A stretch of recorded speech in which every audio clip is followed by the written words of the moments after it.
is about arsenic poisoning, and arsenic are the metallic inorganic irritants, and wherein the metallic arsenic it is of non-poisonous, and they are insoluble in water and incapable, that makes them incapable of being absorbed from the alimentary canal. And when these substances are being heated, these arsenic units with an oxygen, they form a poisonous compound, arsenic trioxide. Then it become when a human being inhaled this noxious poisonous agents, then they start showing clinical manifestations. Coming to the toxic components of arsenic, first and foremost, it is of arsenic oxide or otherwise arsenic trioxide. They are white, smooth, heavy crystalline powder, and they are colorless even sometimes. And when they are burnt, they are colorless, and they have been used in manufacturing of glasses as an insecticide, as an rodenticide agents, and in past they have been used for treating fever and in name of a Fowler's solution. And in year 2001, arsenic dioxide is been approved by FDA for the management of acute promyelocytic leukemia. And coming to other two agents, copper arsenate and copper acetoarsenate, and they are in green. The physical property are they are green in color, and they again been used in the manufacture of colored glasses, and as well as coloring agents in toys and in wallpaper, and also they have been used as an insecticide agent. Coming to other are arsenic acid, arsenic sulfate, and last is arsenic trioxide. And here arsenic trioxide, it is also known as butter of arsenic. They are yellowish and oily or liquid in consistency, and they have been used in industry of poultry. And other uses, the commercial purpose of arsenic are they have been used as a fruit sprays, sheep dips, as a weed killers, insecticide most commonly, and as a rat poison agent. To the mechanism of action of arsenic components, when these have been inhaled and or they have been observed by all portal of entries, including oral, inhalation, and cutaneous routes. And once they have been redistributed into the body, after the absorption, they have been redistributed into liver, lungs, intestine, as well as spleen, and wherein they binds to sulfahydryl groups of mitochondrial enzymes, especially the pyruvate oxidase and phosphatase enzymes have been in target, and arsenic obviously replaces the phosphorus component in bone, and they have been replaced there, and it also been deposited in hair, and they don't cross blood-brain barrier. It particularly target the vascular endothelium, and here it leads to increase in the permeability. Due to increase in permeability, it results in tissue edema and hemorrhages, especially in intestinal canal. And arsenic, from the previous slide, yes, arsenic doesn't cross blood-brain barrier, but it easily can causes placenta radially, and it can causes intrauterine death of the fetus. And herein, the distress of a newborn due to pulmonary hemorrhage and high membrane formation could be the other reasons wherein IUD can occur in. And regarding local, it causes irritation of general mucosa, and especially on the central nervous system, it causes depression. And the fate and the excretion of arsenic components, where average daily human intake of arsenic is of 0.5 to 1 milligram that have been contained in water and food. And arsenic have been absorbed orally as a pentavalent arsenic, and by the route of inhalation, those are absorbed as arsenic, and parenterally it is bounded to the protein hemoglobin.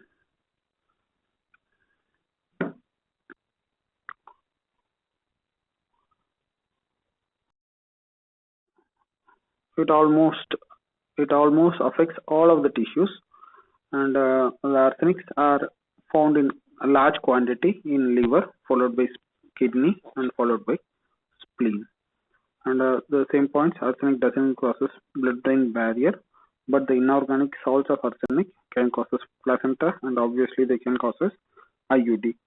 And it is found in muscles for day, and it is also found in bones, keratin tissues like hair, nails, and skin for many years. And it can appear in hairs and nails within hours of ingestion. How to estimate the time of exposure? And it can be made by measuring the distance of knee lines from the base of the nail or length of the hair from its growing site. For example, these are the knee lines, and here they are white transverse lines are seen on the nail, and by the exposure, for example, if the lines are closer to the nail bed, then the time duration of exposure is being less. As the line progresses, it indicates the individual has been exposed to arsenic components for a longer duration. Same such, based on the length of the hair from the growing site. For example, if it is in the shaft or in the middle part of a hair, that it indicates there has been a long exposure, or if it has been closer to the root, then it says that it is of a shorter duration, by which the estimation of the time exposure can be made out.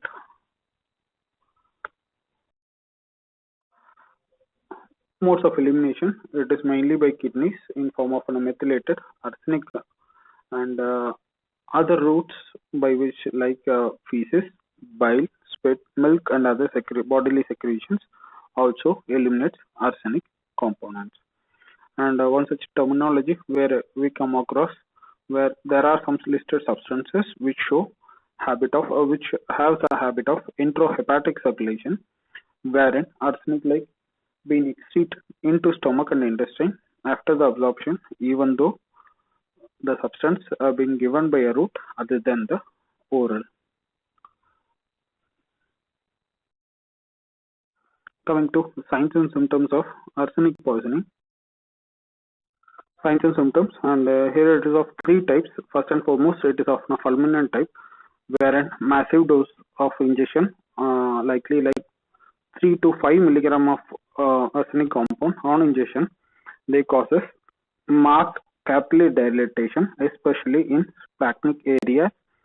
The organs under the viscera of abdominal region will show maximum capillary dilatation, followed by there will be a marked fall in blood pressure, and arsenic components has direct action on heart, and they show an inhibition effect, and when they have been rapidly absorbed, and where the cause of death or the death can occur within 1 to 2 hours from the causes like shock and peripheral vascular failure, and there won't be any gastrointestinal symptoms. Second type of gastrointestinal type, wherein most common form of acute poisoning, and it almost resembles like in a bacterial food poisoning. Symptoms usually appear within half an hour to 1 hour after the ingestion, but if they have been taken with the food, there may be some delay by many hours.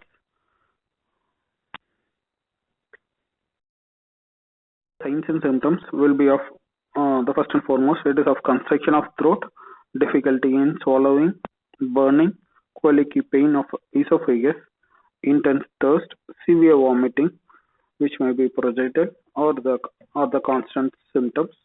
Purging to tenesmus will be the other signs and symptoms in G8 type of arsenic poisoning. The stools have been expelled frequently, and it is of involuntary, and in initial stages it will be dark in color, and it will be stinking and bloody in discharge, and later they become colorless, odorless, and watery in consistency, and almost resembling like a rice water stool of cholera.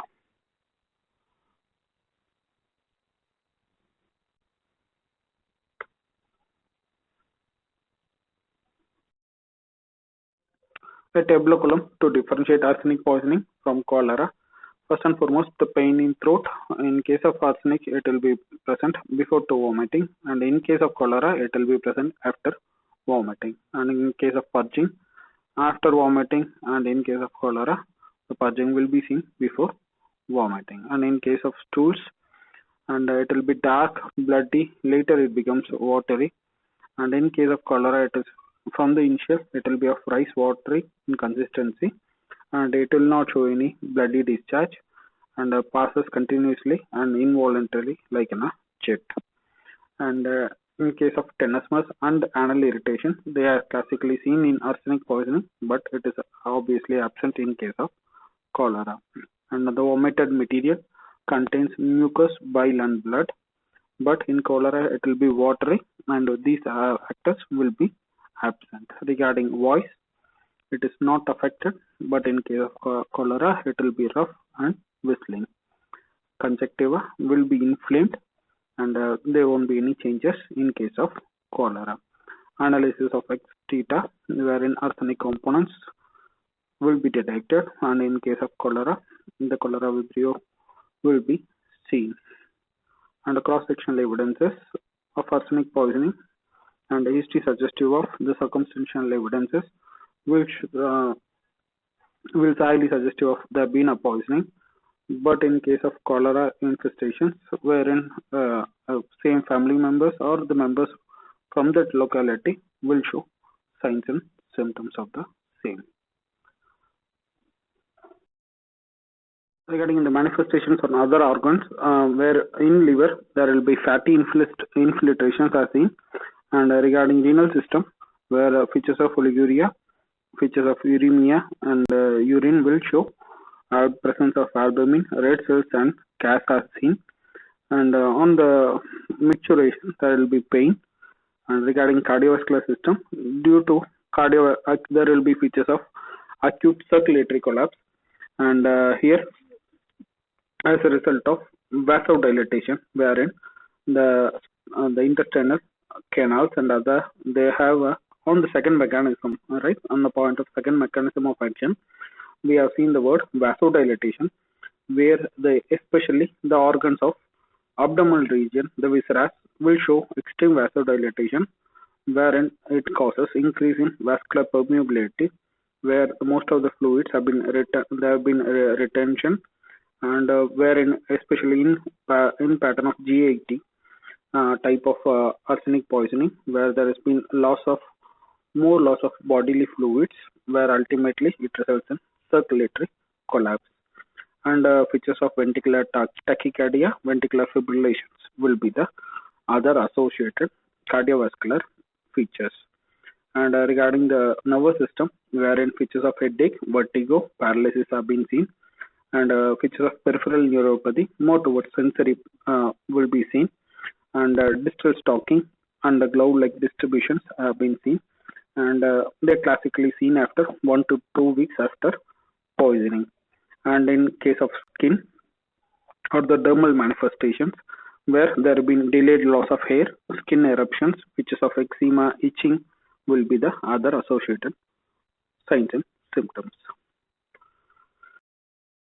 Regarding the third form, wherein narcotic form, wherein general G80 symptoms will be of minimal, and features of giddiness, formications. Formications are nothing but a sensation like insects crawling all over the skin of an individual, and almost like he resembles like a sign of an hallucination, and tenderness of muscles, features of delirium, and if extreme, it goes for death of the individual.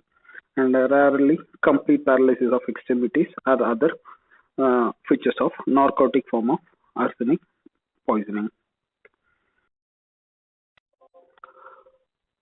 Regarding the management of arsenic poisoning, whatever that has been listed in this slide, it is often a short, or otherwise it is more specific to arsenic poisoning management, wherein while writing at exams, where you can include some of the treatment modalities that has been discussed in general consideration chapter, like the securing the individual to a safe atmosphere, or removing from the poisonous atmosphere, and followed by if his cloth or the individual being contaminated with any of those poisonous substances, where as in a protocol we adopt first aid measures. Those can be mentioned, and followed by if there been any contamination over the bodily parts, then we can use a saline water to clean so, or if there been a dermal manifestations or otherwise individual is feeling to sick enough, or in his last few beats, even like you can mention some features like mentioning some cardiopulmonary resistive measures that can be carried out. Then we can mention the definitive treatment to the particular poison. And when you are about to narrate the particular poisoning, remember under each poison there are some treatment modalities which have been contraindicated. It means that you need to mention the definitive treatment also, but remember these points, like for in case of an arsenic, we should not use any emetics and we should not use any alkalis. And here the point number 4, correct, no alkalis should be used because they increases the solubility of the arsenic, right? So the when you are about to read, first you need to remember what you should not do first, then you start reading what you should know or what should you employ while saving the individual from the poisonous manifestations. And here gastric lavage will be useful, and prior to that, wherein there have been features of vomiting and there have been features of extreme loss of bodily fluids with the features of diarrhea and other. So we need to hemodynamically stabilize the individual before commencing the definitive treatment. Here this is of primary importance, and here large amount of crystalloid solutions to be given first, and to replaces the bodily secretions or bodily fluids. Replacement is mandatory, and the definitive treatment where or some at least 50% beneficial treatment will be of gastric lavage. And here as the poison shows a behavior like intrahepatic circulation, wherein gastric lavage can be repeated with a large amount of warm water or milk substances. And here activated charcoal will not absorb arsenic appreciably, and activated charcoal is not being recommended. And usage of demulcents in form of butter or any greasy substances can prevent absorption of arsenic.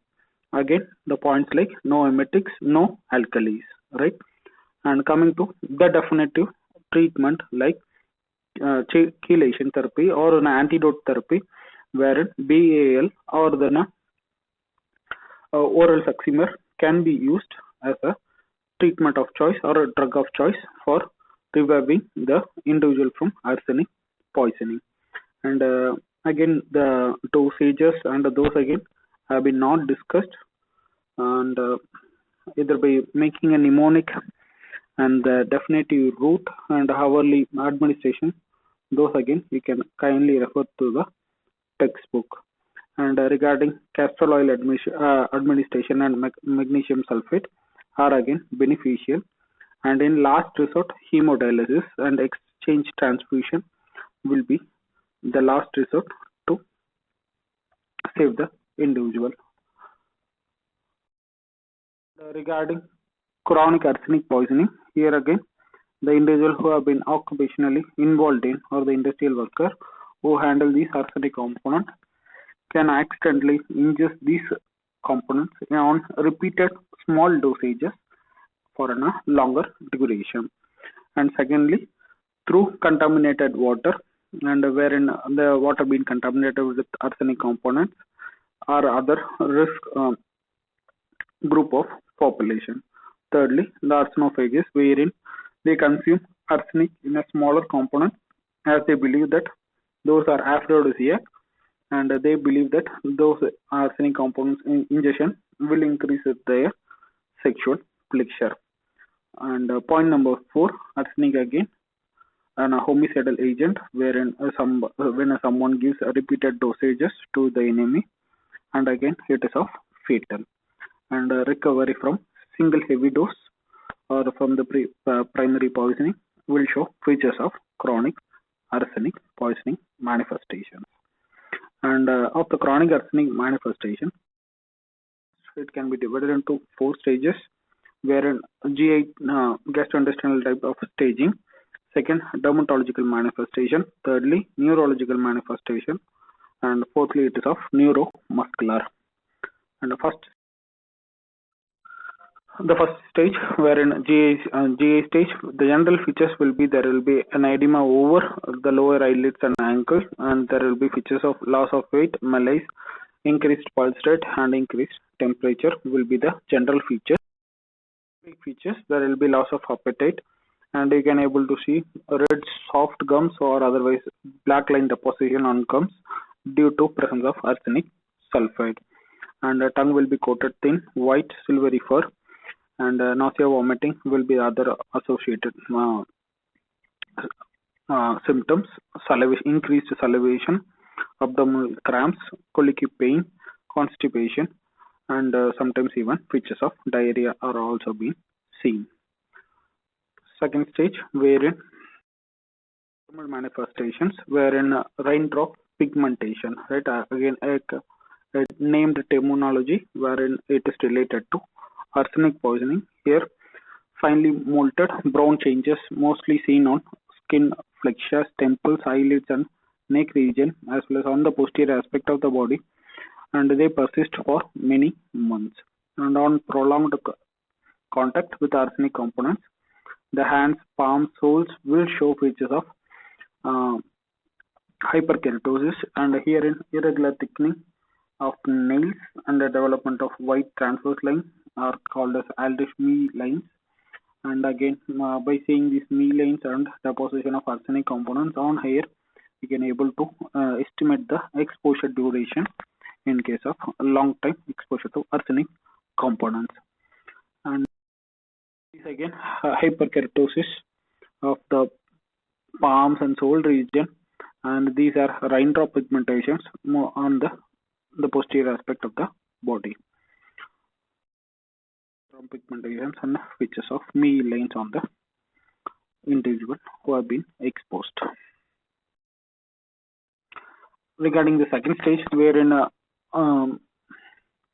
the features like eye will be congested, watering of eyes, photophobia will be the features, and in GIT, abdominal cramps, diarrhea, increased salivation, and features of central nervous cardiovascular system and kidneys will show features of chronic nephritis, features of cardiac failure, dependent edema will be the other features.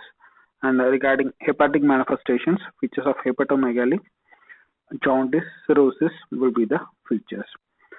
And regarding hematological features, bone marrow suppression, features of hypoplasia, features of anemia, thrombocytopenia will be the other features. And in general, features where there will be features of weight loss, loss of hair, brittle nails will be the other manifestations. And here, the second stage, where due to pigmentation, it almost resembles like an Addison's disease, and other differential diagnosis will be of features of syphilis, and thirdly, chronic cocaine poisoning due to perforation of nasal septum will be the DDs for second stage of chronic poisoning. Features of neurological signs and symptoms are predominantly seen in stage 3, wherein features of encephalopathy, polyneuritis, and loss of knee jerks have been seen.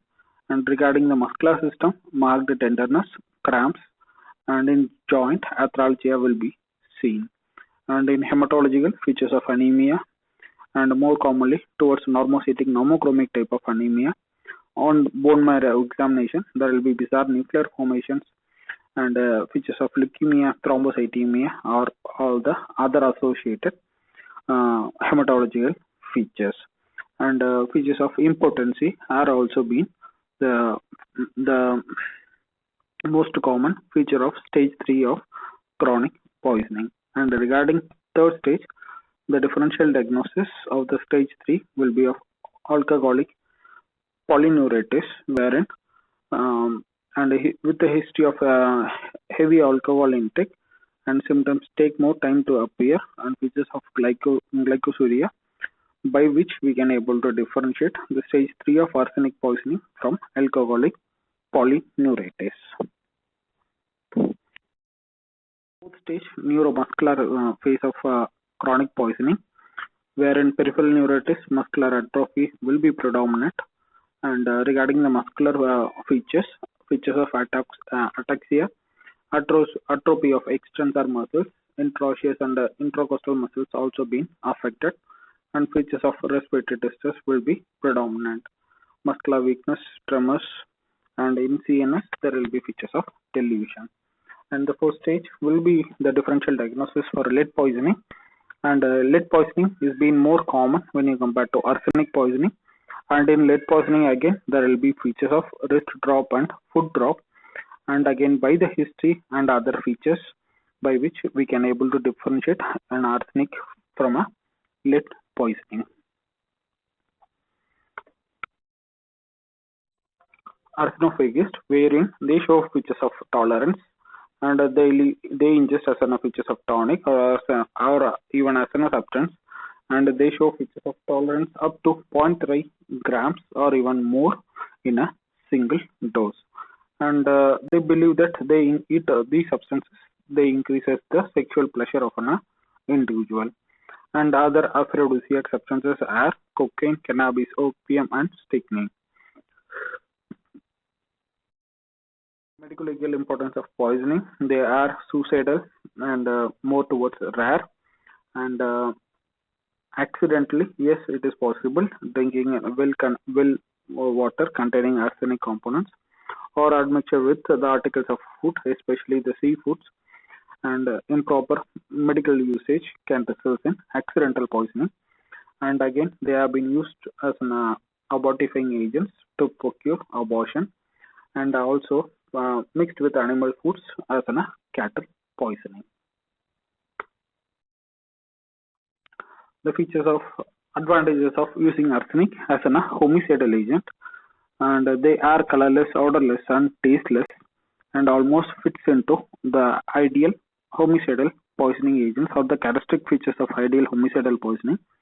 And a lethal doses of 0.1 to 0.2 gram is being sufficient, and those are readily available in a market without any formality, and they are cheap, and they can be easily administered, or they have been easily mixed with food and drink, wherein people will not notice that, and it is almost colorless, so it doesn't make any color change on the food that have been about to be consumed, and the signs and symptoms are gradual, and it almost resembles a clinical case like cholera, or features of gastroenteritis will be the mimicking, and wherein the accused can even escape either. These are some advantages where using arsenic as a homicidal agent, where these arsenic components will be disintegrated, and even the decomposed body tissues and the bone, hair, teeth, skin, and nail, even after long lapse of time, these substances can be readily detected, and they doesn't get fully destroyed by heat. They can be detected from charred bones and even from burnt ashes, and they retard putrefaction. And in case of chronic arsenic poisoning, it can be detected in hair, nails, bones, skin of the victims, right? And hair, nails, again in nails with the features of lines, and in case of skin with the features of raindrop pigmentation. Regarding diagnosis, where 24-hour urine arsenic level will be greater than 67, and the precondition where the individual should not consume any seafood prior to that last 24 hours, and high levels of arsenic in hair and nail. If it is greater than 2, then it is indicates exposure. If it is less than 1, then it is there is no exposure or it remains normal. And regarding the tests, wherein here all the 3 tests have been no longer done, and here only neutron activation analysis and atomic absorption spectroscopy are recommended, and by which the arsenic level have been detected.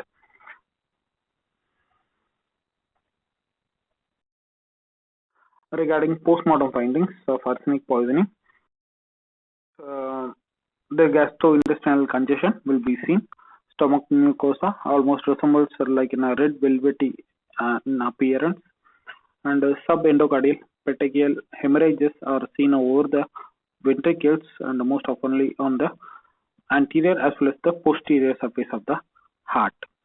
And there may be evidences of fatty degeneration of heart, liver, and kidneys. And point number 3, wherein subendocardial petechial hemorrhages can also be seen in other poisonings like phosphorus, barium, mercury, and in case of heat stroke, influenza infection, and a traumatic asphyxia. So it means that subendocardial petechial hemorrhages are not the definitive sign, and wherein red velvety appearances will be the pathognomic autopsy feature, wherein other are equivocal. It looks like wherein the on the ingestion, where the stomach mucosa will turn red velvety in appearance, and subendocardial petechial hemorrhages are seen over the parts, and again these features are not that classic, and or those are not pathognomic enough, wherein we can see these manifestations in other conditions also. And what are the viscera to be preserved when you suspect a case of arsenic poisoning, wherein piece of long bone, preferably a femur, to be harvested for further examination, bunch of pulled scalp hair, and a wedge of muscle, preferably thigh muscle, small portion of skin from the back part of the trunk for chemical analysis. Even Ayurvedic preparations and within a main hazard, they use some quantity of arsenic. Again, obviously they leads to chronic poisoning on prolonged usage.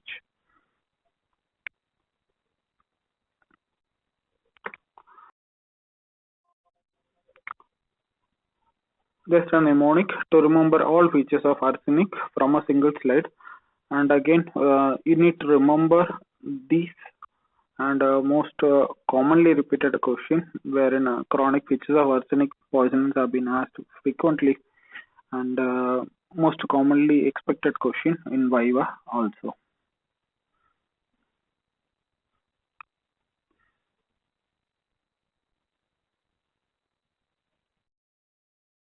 Thank you so much for your patient listening. If there have been any doubts, queries related to the content of the video, kindly address those in comment section below, or otherwise check through any of the social media links provided in description section. Thank you.